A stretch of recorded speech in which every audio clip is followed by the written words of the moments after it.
Hi everyone, my name is Monique. And I'm Naveen from Before You Play. And today we're going to be showing you how to play a game that is currently on Kickstarter called Evolution Another World. Yes, this game is designed by Yury Yamshchikov and published by Crow D Games, who are helping sponsor this tutorial. In this game, players are going to be competing to create creatures, transmute them eventually, and try to score 3 of them before their opponent does. That's right. The name of the game here is just transmuting your creatures after you've evolved them. And so there are no points to add here. This is entirely card played. And so today we're going to be showing you how to play it. But before we begin, we do want to mention that everything that you see here is considered a prototype copy of the game, which means things are subject to change in the future. Now, if you're interested in the campaign, there will be a link in the description down below, which you can check out at your leisure. Lastly, if you like these kind of videos and you want to see more in the future, please consider subscribing. And with that, we are ready to begin. So if you'd please direct your attention to the center of the table, we're all set up here for a 2-player game of Evolution Another World. Welcome to this new world. Yes. Now, just to kind of give you the lay of the land, each player is going to start the game with a creature in front of them. And so if you'll notice, the game comes with an evolution deck, which is entirely made of these creatures on the back side. The front side is going to house all sorts of different traits. And so this is going to play a major role in the gameplay in the game. In addition to the evolution deck, we also have these energy source cards, which are going to house a varying number of these energy tokens from round to round. And so the whole purpose of them is for us to collect energy to store on our creature so that we can eventually transmute our creature as soon as we've collected 4. And as soon as a player transmutes their 3rd creature, then they win. So it's essentially a race to transmute 3 of them. And so the game is played over the course of several rounds, with each player taking turns going clockwise until all creatures in front of them are asleep, which we'll talk about later. And since the game is heavily card-based, I do want to mention that at the start of each round, you are allowed to discard your hand to draw up an equal number of cards from the evolution deck. And so the way that a turn works is on your turn, you're allowed to create up to 1 creature by taking a card from your hand and placing it face down to show the creature side, as well as add up to 1 new trait from your hand. And so the traits look like this. There is a wide variety of traits that are going to show up on these evolution cards, and each card shows 2 different ones on opposite sides. When you add a new trait, you're going to choose which side to add, depending on which effect you prefer. And when you add a new trait, you get to decide which creature to add it to, just like this.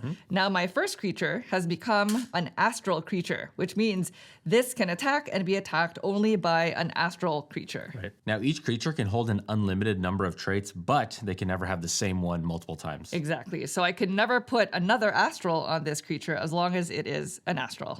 Now, I do want to mention that both creating a creature as well as adding a new trait are both optional, but you can only do each one up to 1 time per turn. Afterwards, you must always activate one of your non-sleeping creatures and take an action with them. That is the one required step that you have to take on your turn. And so activating a creature basically allows you to take an action with them. There are 4 different types of actions that you can take in the game, and some of them, after performing the action, will actually put your creature to sleep. And so whenever they go to sleep, you put a sleeping token on the creature, signifying that they can no longer be activated for the rest of this round. And so let's just go ahead and briefly discuss the 4 different types of actions that you can take when activating. The first type of action allows you to gain energy. And so that is one of the main purposes of this game. We are trying to gain energy to place them onto our creature cards in order to transmute them. So the simplest way of gaining energy is from our energy source card that will be available this round.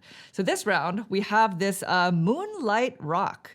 And so the way that these cards work is at the very bottom of the card will be a varying number of these energy tokens depending on the player count. So since this is a 2-player game, we're going to have 4 of them set up since I stole the 4th one earlier. These energy tokens at the bottom of the card are available to all players. In addition to these 4, there are also 2 energy tokens at the top of the card as signified by the number up here. And these tokens are only available to creatures who have the same trait as the card title. And so since my creature is an astral, I am able to take one of the 2 energy tokens from the top of the card. And so this action is pretty straightforward. When taking the action, you just gain one of the energy tokens and place it on an available space on your creature card. And so the benefit of gaining energy this way is this action does not cause your creature to go to sleep. So I can activate this creature again on a future turn. Although as soon as our energy source is completely depleted of energy tokens, then we can no longer take this action. Now, during this action, other traits from creatures can come into effect. We're not going to go into each one, but something like this is kind of an example. Charming.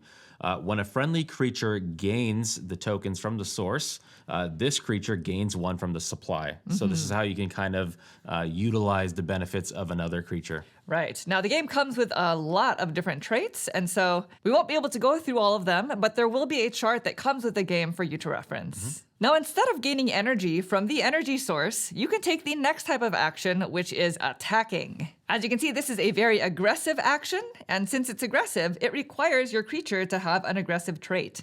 Now, the traits in this game are all going to be color-coded depending on what kind of trait they are. Aggressive attacking traits are going to be orange, while defensive traits are going to be green. To perform an attack, you first have to choose one of your creatures that has an attacking trait. And so in this example, my creature here is fire breathing. It says, when I attack, the target loses a trait of your choice. If it does this, the creature gains an energy from the supply. Then you must choose a target. And so my target can be a creature that belongs to another player, or it can be another one of my own. Now in this example, my opponent's creature here has fireproof, which is a defensive trait. And it says, when attacked, this creature does not lose traits. This is very bad for me because this is actually the opposite trait of fire breathing, which means if I were to attack this creature, I would not be successful. So clearly you would not want to do that. Which means if I truly want to attack, I'm going to need to attack my other creature. And so as long as my attack has not been negated, then my attack is considered successful and I would gain an energy from the supply and place it on my creature.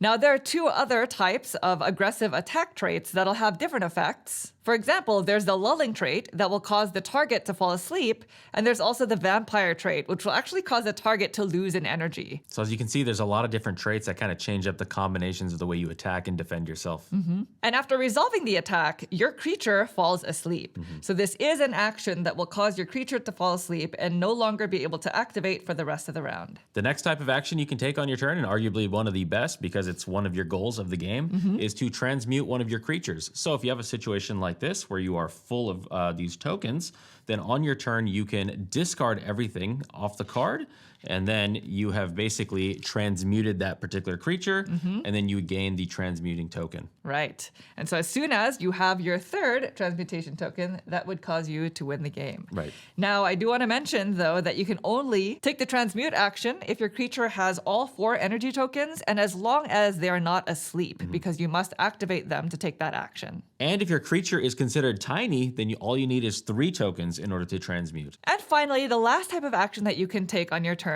is just putting one of your creatures to sleep. So if you cannot or you do not want to take an action on your turn, you can basically just put one of your creatures to sleep who is not currently asleep by placing one of these tokens on them.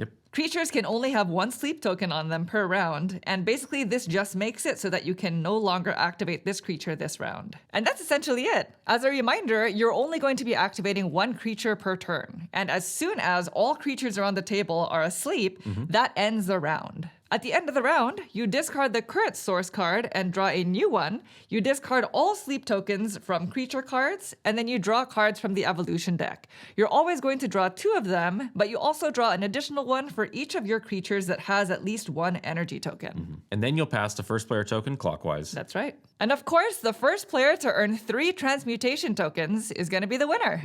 And so there you have it. That is essentially how you play Evolution Another World. Now, I do want to mention that there is a solo mode that comes with the game that we did not discuss today. And so if you're interested in checking that out, we encourage you to check out the link to their campaign in the description below. Now, if you have any questions about anything you saw here, feel free to leave them in the comments and we'll try to get back to you as soon as we can. We hope this video was helpful. Thank you all so much for watching it. If you'd like to see more like this in the future, please consider subscribing. Thank you. Thanks. Bye.